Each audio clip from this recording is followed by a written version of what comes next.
break time muna tayo sa study. Kasi mag-gender reveal tayo. Whether baby is a girl or a boy.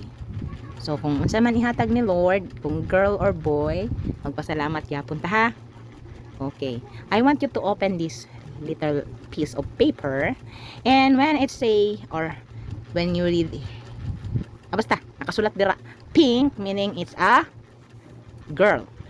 Pag nakasulat blue, it's a boy. Okay, I want you to open this.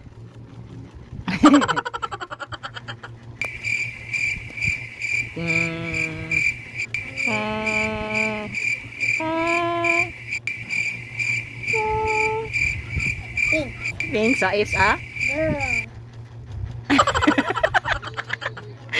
Wala nakasulatan me. So, is it okay? Thank you gyapon ta kay Lord para nanay partner si CJ. Sige. Si CJ. Nanay partner si CJ. Ano daw? Ano ko mami? Didi.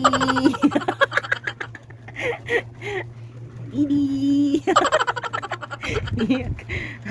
Ang kabalong ang kanga pink.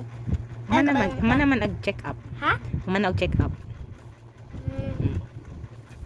So, okay na ta. Ha? Ay na, mura magdili happy, oy. Sige na, padayon na. Hana ka number? Number 2 pala din. Sige, go.